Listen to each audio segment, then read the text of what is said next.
ठाण्यात जिथे कुत्रे मांजरींसारखी पाळीव प्राणी घरातील लाडक्या सदस्यांसारखे वावरतात, तिथे आता त्यांच्या शेवटच्या प्रवासासाठी एक स्वप्नील स्थळ उभं राहिलंय.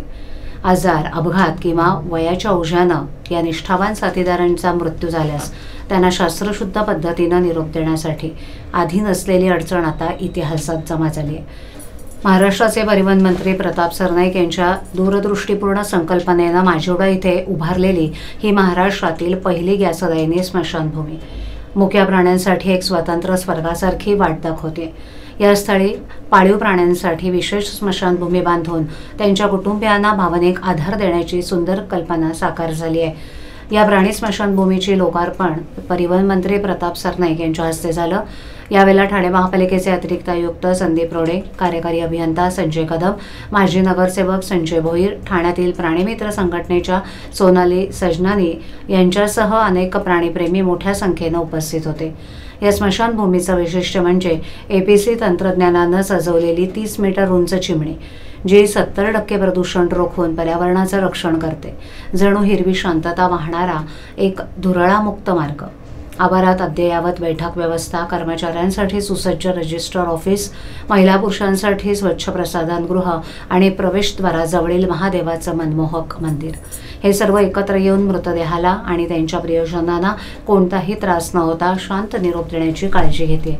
मंत्री सरनाईक यांच्या या संवेदनशील दृष्टिकोनानं हे ठिकाण केवळ स्मशानभूमी नसून प्राणी प्रेमाची एक अमर कहाणी बनली आहे. महाराष्ट्राचे उपमुख्यमंत्री एकनाथ शिंदे यांच्या मार्गदर्शनाखाली आणि सरनाईक यांच्या हस्ते या अद्ययावत स्मशानभूमीचं शनिवारी भव्य लोकार्पण झालं. प्राणीप्रेमींच्या गर्दीनं सजलेल्या या सोहळ्यात मुक्या साथीदारांच्या स्मृतींना उजाळा मिळाला. ही संकल्पना ठाणेकरांसाठी एक वरदान ठरली आहे, ज्यानं प्राणीप्रेमींच्या डोळ्यात आनंदाचे अश्रू आले. म्हणजे मीरा भाईंदर ठाणे येथे खूप डॉग्स लवर आहे.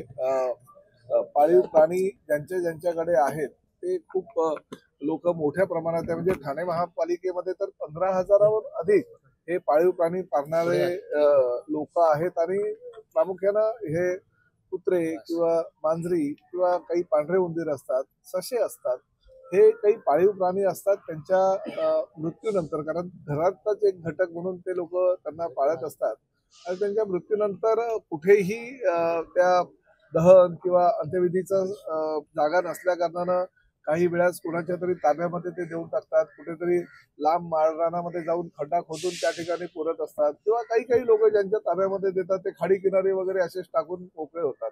त्यामुळे फार मोठ्या प्रमाणात सर्वसामान्य लोकांनाही त्याचा त्रास व्हायचा. आणि जे प्राणीमित्र आहेत त्यांना तर अगदी त्या घरातल्या कुटुंबातील घटकाप्रमाणे ते त्याचा वापर करत असल्या कारणानं मनस्ताप व्हायचा. आणि अशामुळे ह्या सोनाली सहगल आहेत, त्या पाळीव प्राणी जे आहेत त्यांच्यावर प्रेम करणारे ही काही डॉग्स लवर आहेत. म्हणजे त्यासाठी त्यांचे खूप प्रयत्न चालू होते. त्यांनी एकदा मला सांगितलं की अशी जागा कुठेतरी असणं गरजेचं आहे, आणि त्यामुळे मी शिंदे साहेबांकडनं निधी घेतला आणि प्रत्येक स्मशानभूमीच्या शेजारी काही मोकळी जागा जी आहे त्या ठिकाणी फक्त पाळीव प्राण्यांसाठी अंत्यविधी केंद्र बनवायचं ठरवलं. आणि आज ते प्रत्यक्षात उतरत आहे. ठाणे महानगरपालिकेमध्ये आज हे 545 स्क्वेअर मीटरच्या जागेवर अंदाजे 50 लाख रुपये खर्च करून पर्यावरणपूरक ही विद्युत दाहिनीची व्यवस्था आम्ही केलेली आहे. त्यामुळे